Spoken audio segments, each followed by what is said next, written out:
Strong Dads wants to thank Quality Auto Mart for joining us as a sponsor. Quality Auto Mart was born in 1985. They are owned and operated by Mark and Nancy Repke. Quality Auto Mart provides all the services, repairs, and maintenance for your vehicle's needs with a 3-year auto parts and labor warranty. They offer complimentary vehicle safety inspection and estimates. Also, they offer a shuttle service, and the 4th oil change is always on them. They are located at 7307 on State Road 46 in Batesville, Indiana. Make sure you give them a call at 812-934-2301. Welcome to Strong Dads. This is Merle Hutchinson and Kyle Crawford bringing you another great show. Woo! We are doing our very last show of the Parables of the Sun summer series. Yes, sir. And, something's different about this one. Uh-oh. I kind of liked it. All right. I like this parable. The other ones I kept saying, man, I don't like this one. I don't like this one because I felt convicted. But this one, I felt like I can relate to this. Right. Relate. Yep. Yeah. Yep. Well, good deal. How are you doing today? I'm good. Yeah, I'm very good. All right. It's, we are in the hottest week right now of the summer. Well, it's funny because last time we recorded, we were joking about how the golf trip was so hot. It was the hottest week of the year. And when you know it, we talked it into existence. Bro. Yeah. Well, the cool thing about this week, though, is my air conditioner broke down. So, when you know it. So the house right now, last night, the outside temperature dropped down to 74 and my house was still 78. Nice. So as we're recording, if you see us just dripping with sweat, that's why. Yeah. All right. So today we are doing the final parable that we're going to do. It doesn't mean that this is the only last parable. It means this is the final parable of this series. And this is the parable of the Pharisee and the tax collector. And so this is Luke 18, 9 through 14. So we're going to tackle that in just a second. So how about before we get into that, we thank our sponsors and we'll get into the talk. Good deal. Strong Dads, we would love to thank Casey Outdoor Solutions for coming alongside of us. I'm sure as we're recording this, we're in the late August months here. I'm sure they're getting ramped up and getting ready for the fall season coming too. So check out Casey Outdoor Solutions. Let them know we sent you up there. Got an awesome facility over there on State Line Road. All right, very good. So we also want to thank Quality Auto Mart, located on Route 46 outside of Batesville, Indiana. So for all your automotive needs, go check out the guys at Quality Auto Mart. They can help you with their cars or with cars or your golf carts. Oh. Yeah, so they got it going.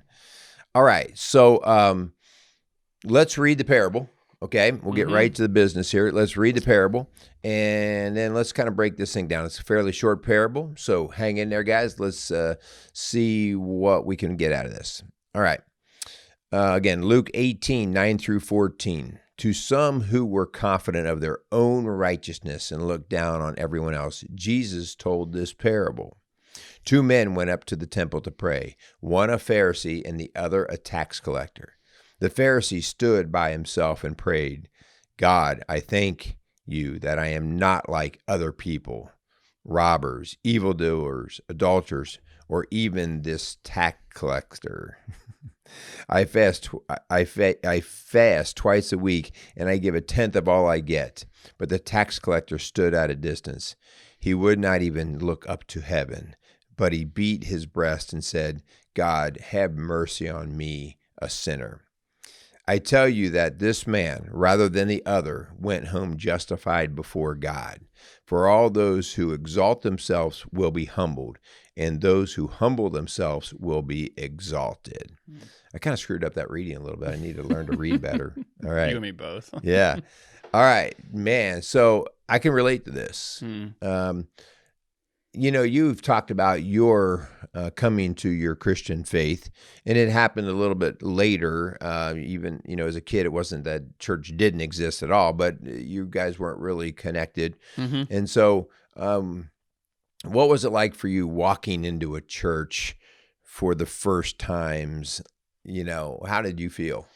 Well, I went in the church for donuts. That's why. That's right. That's right. You were the donut man. That's why I showed up. No, I remember, as a kid going to Sunday school and then, during the summer go to vacation Bible school and I remember thinking that I didn't know the Bible stories. I didn't Right. know all the things that I felt like some of the other kids know, and maybe that was just me being naive, like thinking that everyone knew everything about this book. And when in Mm-hmm. reality, I'm sure most of the kids there were probably thinking the same thing I was, right? Right. But just having that mindset that I don't know all the ins and outs. I don't know who this Jesus guy is. I know he's some figure that we're supposed to like, be in awe of, right? But I never really got the sense that I was on an equal or level playing field as some of the other kids that were there, just because again, I thought that they knew more than I did. And I don't know if it's just a pride thing or if it's just being a boy, like you want to feel like you know as much as everybody else does. And at that time I just never felt like I knew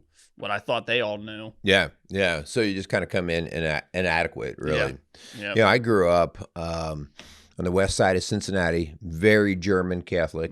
Yep. Still is today. Yep. Is a very German Catholic area. And so grew up Catholic. And when we talk about German Catholic, it was very much also the culture of the German Catholics, which was a large part of blue collar, hard workers, beer drinkers, and lots of social community stuff.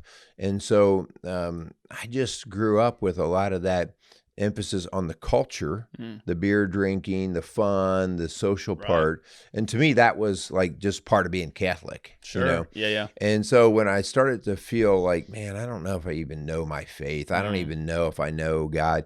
And started going to some other churches just to see like, well, what is this God thing? Because I felt really inferior in my just knowledge. Right away when I started walking into some other churches, primarily non-denominationals, I felt just like you, like, I don't know anything. And I also, again, I'll tell you, I don't know that it was real, but I felt judged because I was still going out and drinking my beers and doing my cultural thing.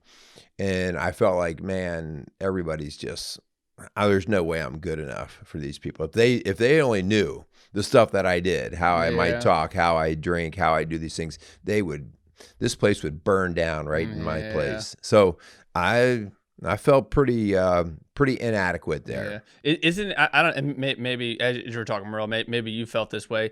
I always felt like an outsider. And again, for me, going to church was more of the Creasters, right? The Easter and Christmas time coming around, and still to this day, and I go to church on a very regular basis, like still to this day on the Easter service and the Christmas service, I'm like, I hope everyone knows that I come here all the time, right? Like, because I don't want to feel like I'm an outsider again, because I remember feeling that way, and you just don't feel like you belong there, right? And there's different parts of church that I still don't feel like I'm like in the in crowd, but still to this day, I hope that people see me on Christmas and Easter and like, well, who's this guy bringing this family for the first time this year, right? I don't want to feel like that outsider. Yeah. So let's talk about a few different things that just come to mind out of this parable that maybe we should wrestle with, because remember, the parables are all about trying to connect a very important concept or idea that Christ says, to be in my way, you need to understand this. To follow my way, you need to understand this. And so some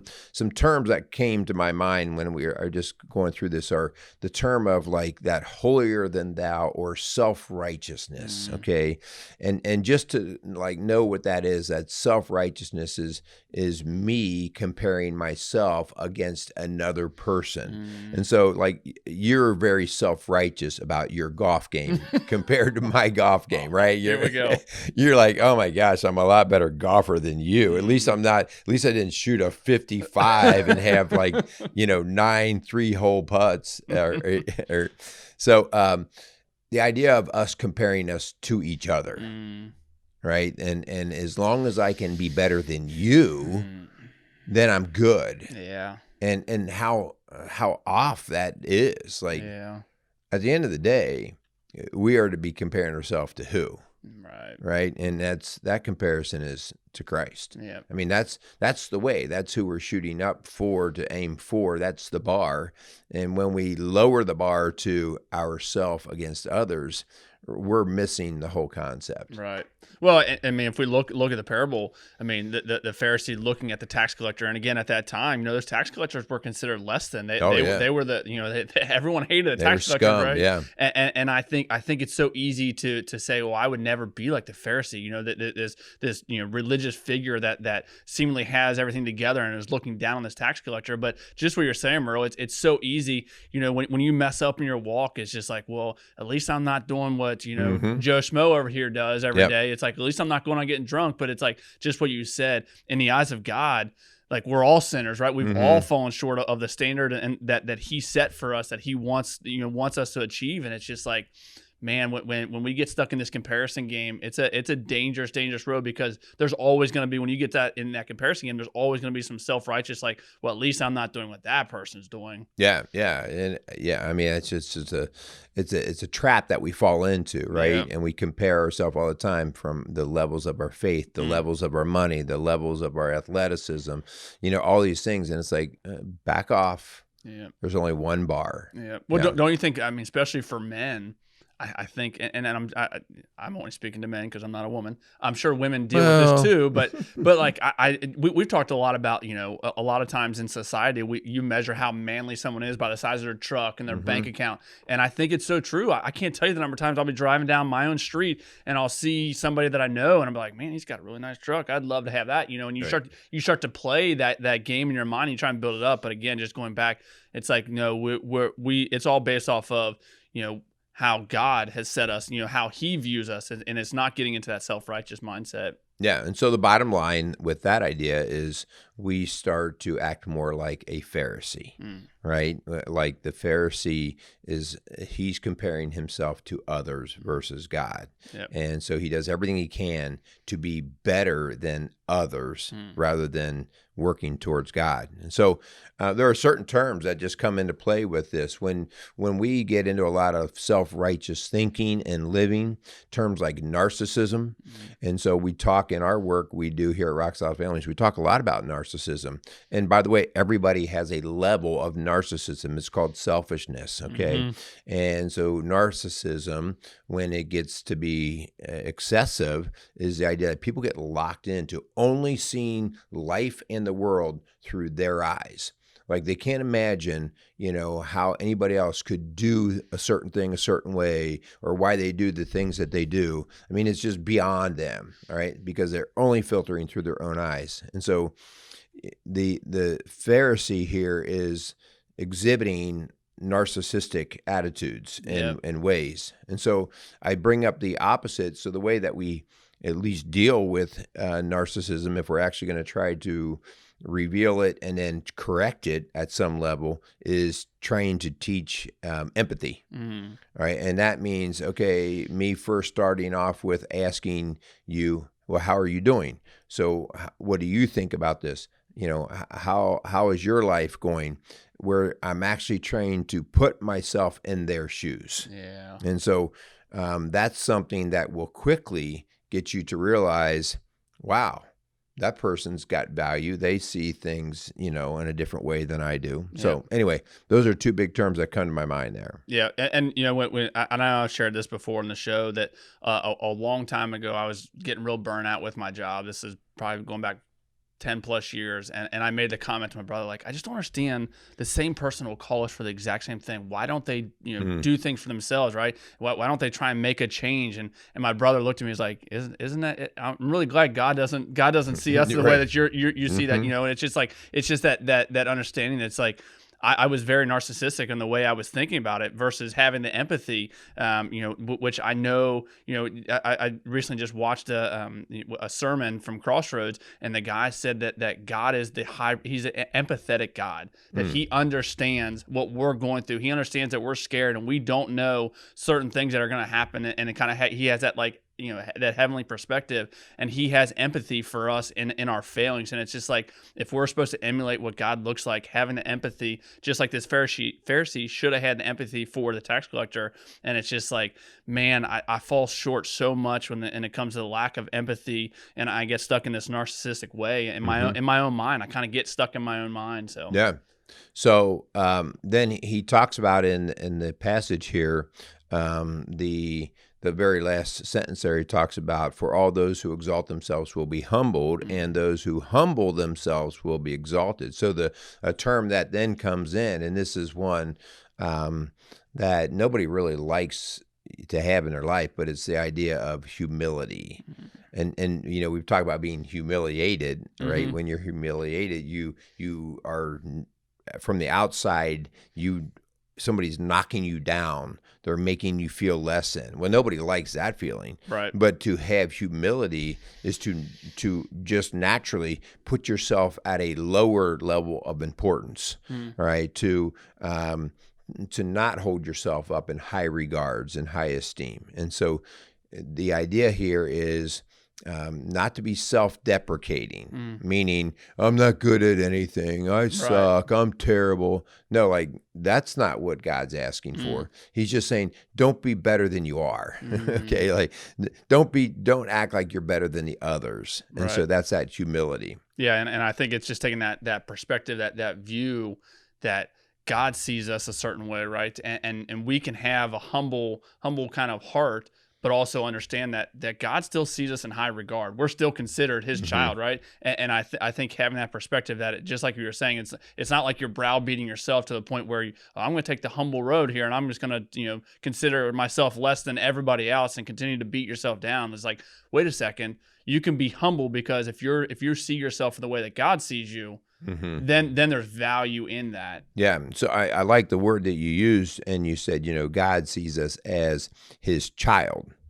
And so a child-parent relationship is not one of, I wish I could be better than mommy or daddy. Right. It's like, no, that's mom and dad. Yeah. And so one thing that happens in the house all the time is that sibling rivalry, where the kids start to try to compare to see who's better. Yeah. Right. Oh yeah.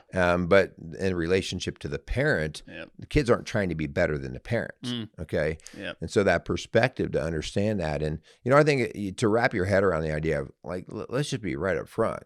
God's God. He's a creator. He's the beginning. He's the end, the Alpha, the Omega. He's like everything. So you're not even in the same ballpark when you're talking about greatness. So step back off of that right away. Yeah. Right. So then what does God want out of us? He wants us to understand our relationship with him. He wants us to understand. He wants us to seek it. Yeah. And so he wants us to have the perspective of, hey, I created you for a reason, and that reason is to serve my needs, my desires. Yep. Like he created us. Yep. I don't know about you, but I don't like to have to be a slave to other people. I Yeah. want to do my own thing. Right. Well, and this is that, I think, again, for men, this is a difficult thing to in the words of Carrie Underwood, to let Jesus take the wheel, right? to allow someone to drive your life, because I don't know about you guys, but there's a lot of times in my life I'm like, no, I want to be the driver in my life. Like, I want to control what's going on in my life. And it's like, wait a second, again, going back to the humility part, to realize that, okay, God created me. He probably knows what I need more than I do, right? He created me, just no different than if you look at your kids and it's like, you created this kid, right? You created this human being. You have a different perspective than they do. If to sit there and allow them to make all the decisions in their life, like, wait a second, like I'm your dad. I can walk. I can help you through this. And I think it's exactly the same way when it comes to God. It's like, God's like, wait a second, I created you. How about you invite me back into your life to to speak into that? Yeah, and he even gives us a choice to do it. He could just dictate it. He could just demand and enforce it. But he's like, no, you can make the choice. Yeah. But when you do things my way and recognize who I am relative to you, you're going to be blessed. Yep. So, all right. So, guys, hopefully some of that just made you think. Some of those terms, empathy, narcissism, that self-righteousness of holier than thou, which one do you struggle with? If you told me right now, I don't struggle with any of those, here's your sign. Okay. All of us have struggles in these areas. And so it's a matter of us just being humble enough to say, yeah, I need to work on some things in these different areas. Yep. So, all right. This week, guys, think about some of the parables. Think about, I've always said, like, the way that I understood the way of Christ is to really dig into those parables. And so, John 14:6 says, Jesus says, I am the way, the truth, and the life. Nobody gets to the Father except through me. And so when he says, I'm the way, what he's referring to is, I am trying to show you the ways that we act, live, behave, and believe so that we can be in God's nature. And when we are in God's nature, he blesses us. All right. And some people might say, well, I just got lucky today. Well, we believe that if you are in God's nature, good things are going to be coming to you. Okay. Yep. And so this is that whole idea that the parables are a great place to go to say, what's the nugget of lesson that God's trying to give me here? Yep. Good deal. Yeah, I hope this summer series, going through the parables, I hope you guys got something. I know, Merle, you carried the load for the vast majority of the summer. So Man, again, it was heavy. I appreciate that. So yeah, I hope that the parables kind of spoke into your life. I hope that that you were able to grab all hold of something, start a conversation with your spouse, with your kids, whatever the case may be. Maybe even having you have a conversation with God and kind of work through those and wrestle through those. So I hope you guys got something out of the series. It's been a lot of fun to do. I've only done a couple of them, but yeah, You're back. I'm back. So, but again, before we close it out, thanks so much for Quality Auto Mart and Casey Outdoor Solution for coming alongside of us. Really do appreciate them. I think that's it. So I would say, go out there and be a strong dad. Casey's is a premier garden center and gift shop located in Lawrenceburg, Indiana. Casey's offers a wide selection of plants, landscaping materials, home and garden decor, and gifts for every occasion. Casey's is committed to providing exceptional service, a unique shopping experience, and value to every customer. Stop in and see what makes Casey's so unique. Located at 21481 State Line Road, Lawrenceburg, Indiana, or call 812-537-3800. Let Casey's help you add beauty to your home.